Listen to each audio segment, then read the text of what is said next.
Thanks, gentlemen. All right, let's move on to the next introduction. Steve Grimshaw, Chief Executive Officer of Caliber Collision Centers, the largest collision repair company in the entire United States.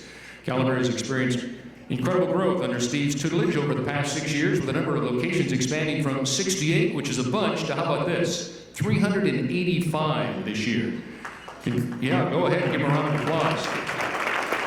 68 in 2010 to 385 in March of this year. And currently, Caliber's overall revenue has increased fivefold from $280 million to more than $1.4 billion. Let me tell you a little something about this company. Caliber Collision, very involved in supporting active military personnel and military veterans across the entire United States. Through support of Carry the Load, Allies in Service, U.S. Veterans Initiative, Heroes on the Water, Adaptive Training Foundation, Semper Gratis, Support the Enlisted Project, better known as STEP, and the gifting of more than 80 vehicles, approximate value of more than $800,000 over the past 4 years to active military personnel and military veterans across the U.S. Caliber has developed the first ever collision repair military training program around the Veterans Opportunity to Work Act, where they are training active duty service members prior to their separation.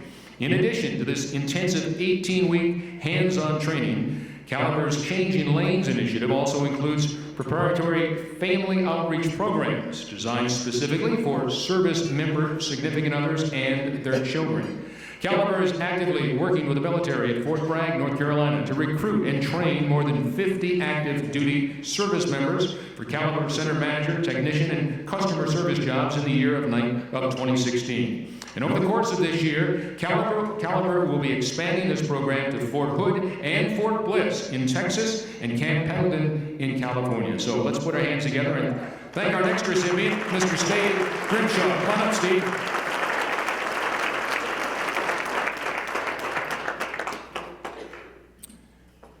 We've got to get some steps right up the front. It takes half a day to get up to the podium. Welcome. Great to have you here. Thanks so much. Congratulations. Thank you, Scott. I'm kind of in the same ballpark as John. You're very humble, and quite candidly, you don't even feel worthy to accept an award like this.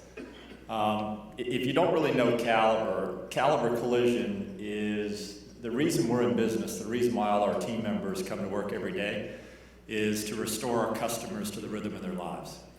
And we've expanded that because what we realized is if we're going to restore customers, we really need to focus on restoring our team members as well.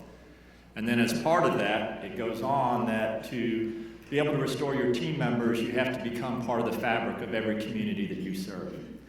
And what a lot of people don't realize about Caliber is, yes, $1.4 billion is a big number.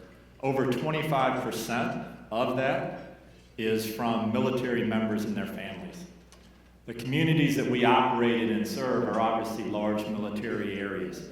And so really, if you look at the communities that we serve and the customer base and our team members, a large percentage of those are current and former military and their families. So it was really a natural fit for us to really start to focus on that. And then when you look at really Caliber's core values, our core values are we do the right thing, we're inspired to serve, we are courageous, we have fun, and we are proud. Sound like a good fit with another organization that you know very well? Yes.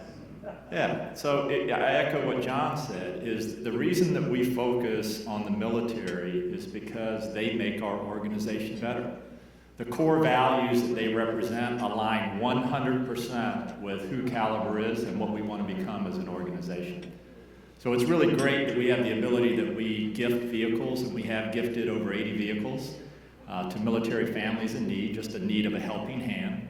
We're committed to donate over 40 vehicles this year, but the one thing that is most important to us, and it'll be touched on, and David even mentioned it, and I was talking to Mr. Staubach about that, is really on hiring our military veterans and giving them skill sets to really have a good, fruitful life after the military. Well, when you think about the management programs that we put in place, this is a management program that gives military the skill sets to basically run a small business of about $5 million. And my hope is that all of them make a career out of Caliber, but if some reason they don't, they will walk away with the skill sets to be able to run any small business for any organization and be a P&L owner of a $5 million entity, which I think is phenomenal. Secondly, when we talk about the entry level and giving the skill sets for people that have the right core values to whether they want to write estimates or they actually want to repair the vehicles themselves, these aren't entry-level jobs that I'm talking about. Our average service advisor and our technician salaries are in the $80,000 range, with the top quartile make well into the six figures. So these aren't minimum wage types of opportunities. And the beauty for us is, as Scott alluded to, is when I joined, we had 1,600 team members. We have 9,500 today. Our number one impediment to grow moving forward is not opportunity, it's people, it's talent, right? So it makes perfect sense that we have that alignment. So obviously, on behalf of the 9,500 team members at Caliber, I thank you very much for the award. It means a lot to all of us. And you have our commitment moving forward that we will continue to focus on the military. You know, it is, we never forget, and we don't take it for granted, that the current and past military personnel are what make this country the best country on the planet. Thank you.